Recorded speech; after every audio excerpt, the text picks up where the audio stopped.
There's been quite a few videos where they mention that as you're recording into the Tascam, that the effects are not recorded from the deck. The signal will come in and it'll bypass this section here and it'll go straight to the master. I'm going to show you a way how to get around this so you can record the dry signal as well as the effects in real time. You can do this anyways on the Tascam. The manual will tell you how you can record on the master the effects, and then you can transfer that over to another channel. So it is possible to record a dry signal as well as the effects. The problem I found with this is that it's time consuming, and if you're doing this quite a lot, and if you have to do with this every track, yeah, it takes a bit of time. So I've worked out a way that you can do this in real time, that you can record from an instrument, an external instrument. In my case, it's a drum machine, and as a signal goes in, you can record a dry signal, but at the same time you can record the effects.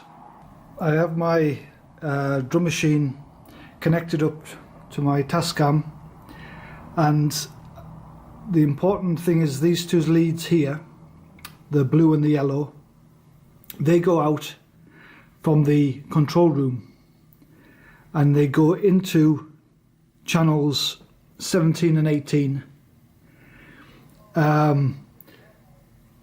So connect two leads that you've got either from the headphones or from the control room, and patch them over into one of the tracks that you want your effects and audio to be recorded on. So the audio comes from my drum machine and it goes into the Tascam via the interface. I've got it set up to 22 channels. So I'll play that.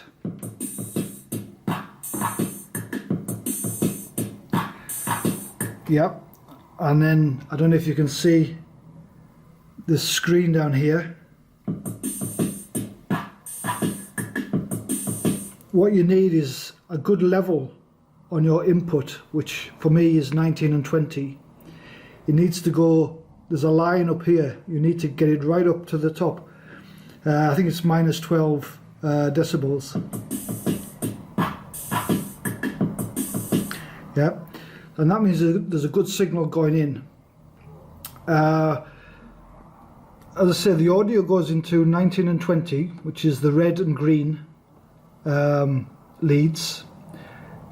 You set your gain, a good signal. Make sure it's on live. These you can alter as you want. Pan is set, and then your fader has got to go up to, well, I've put it to 0, to maximum, whatever. So that's all you've got to do with your input channel. And obviously you'll change the effects as much as what you want later on. From 19, the dry signal, 19 and 20 is a dry signal. It comes out, obviously it goes through the effects, but it doesn't record the effects. So it'll record dry when you press record, yeah. And it's good to have a dry track. But what you're hearing is the effects. Well, it comes out of your monitors, yeah. This is why you patch from your headphone socket or from the control room sockets out into the track that you want the effects to go on, for the audio to go on. As I say, mine is 17, 18. Now this channel, again, you put a good signal on. The volume will be less than this one. It's just the way it is. So make sure it's also peaking at that line, or as close as possible what you can to the minus 12 dB. So have a good signal going through, and that signal is controlled by your volume knob, yeah, your control or headphone volume. That's how much it's leaving. Let's say leaving the Tascam and going back into the Tascam. So that's your volume knob here. So it goes into 1718. It's on live. Leave these to neutral. You can record. Yeah. And remember, this is the channel that's going to have effects on it. You don't have the knob turned up. This will give you feedback. And the auxiliaries, it doesn't make a difference, you can close them off.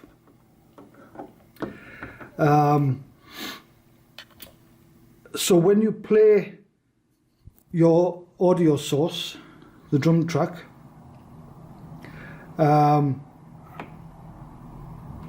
playing it now, and I'm going to turn up the fader on 1920.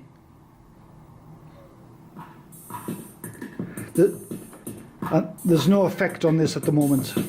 Now I'm going to turn up the effect.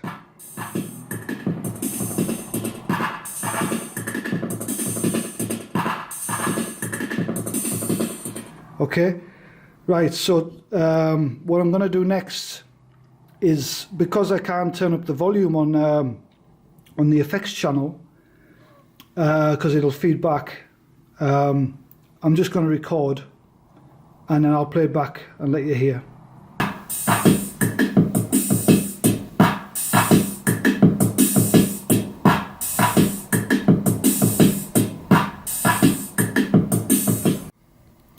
So I've recorded some audio only on the effects track. I didn't record it dry. I'll do that. I'll show you that later on the computer. But make sure your the mode switch is set to MTR, or else you won't hear what you've recorded.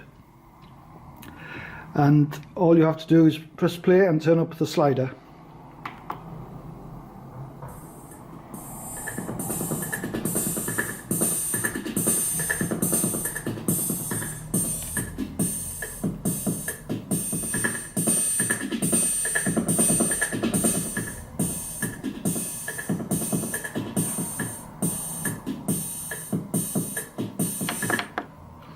Okay, so that was with effects on and off. I recorded just by turning the effects knob full on and then turning it all the way down. I'll show you now what it's like on the computer.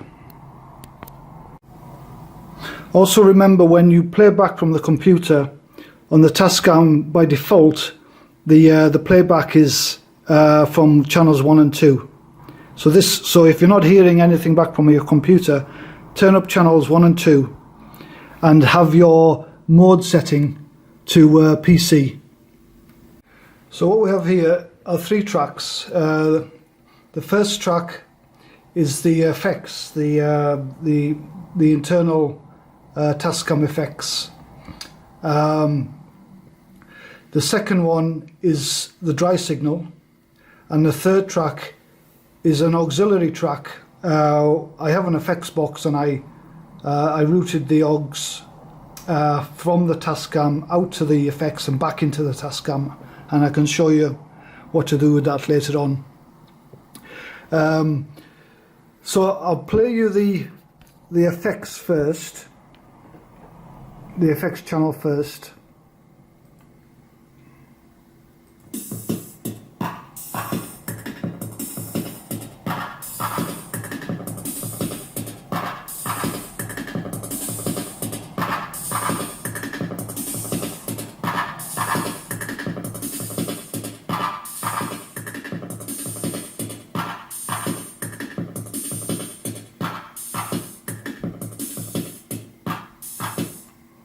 Okay, and then the next track is the dry signal. So the effects there were only from the Tascam, they weren't from an external source.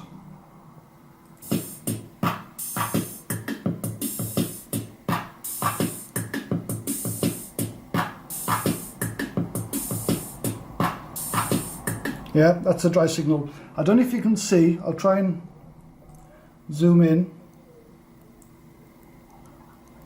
but there is zero latency on both tracks. I mean, they both match up exactly. Yeah, so you won't have to alter anything later on. The effects and the dry signal, and therefore you can mix them in post-production.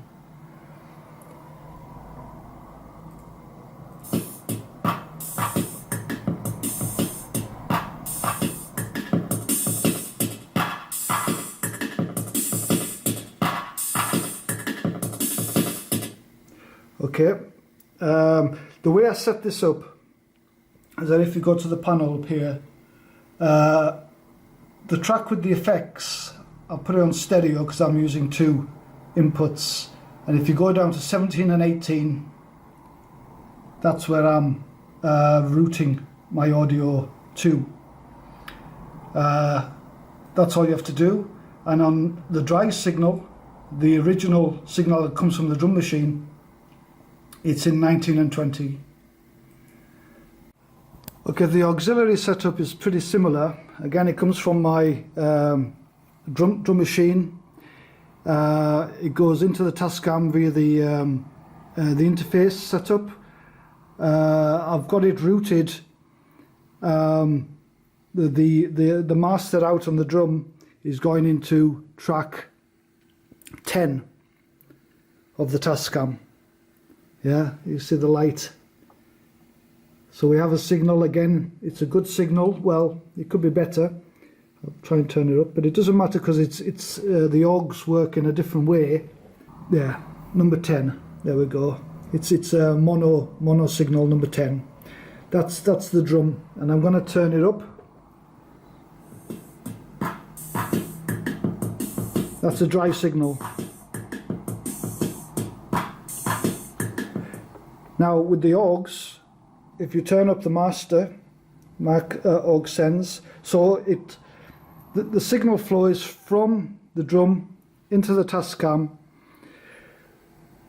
On channel 10, if you turn up Mon 1 knob, if you turn it up, it sends a signal to the track which I'm recording on, which I want the effects on, and in this case it's track 21, 22. I don't really know how it's wired, but basically the way I understand it, the signal comes in, a dry signal, it gets sent through this auxiliary knob to the track that I want it to go on. The effects are external. This is my Zoom studio reverb. So these are the leads that come from the augs. So it goes an input, and then it goes an output.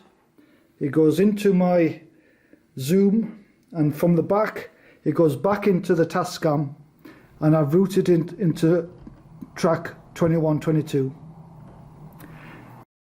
And if I turn up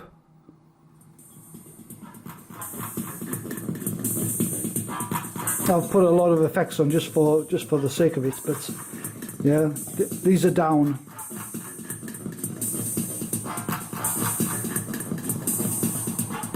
Yeah, and if you play the dry signal,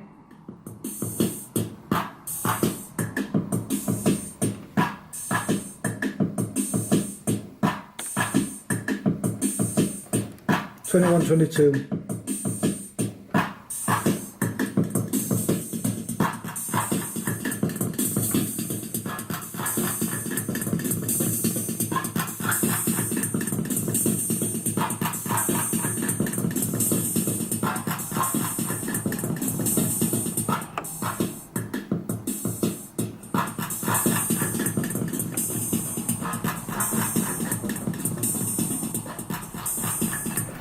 Okay, so if you want to record that onto your computer, the setup's the same. It's the interface.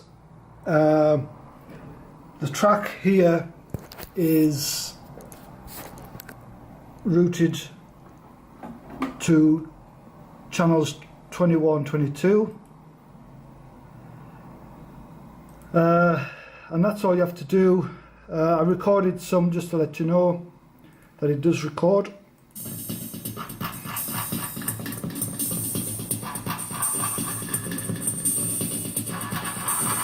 I mean, there are reasons why you shouldn't record the effects when you're recording like a guitar or whatever, because you can't take the effect off once it's recorded.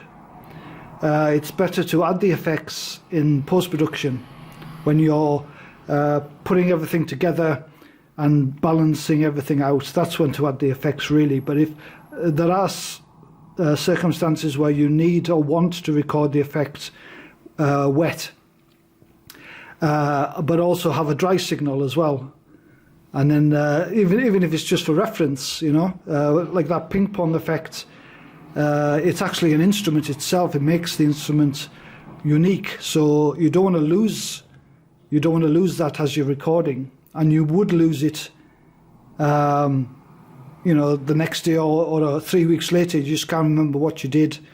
And so it's good to keep a record of the effects that you're using, and this way, by the effect coming out of the headphone section back in to the Tascam, you're keeping a record of what you've done effects wise. Yeah, I hope this has been useful.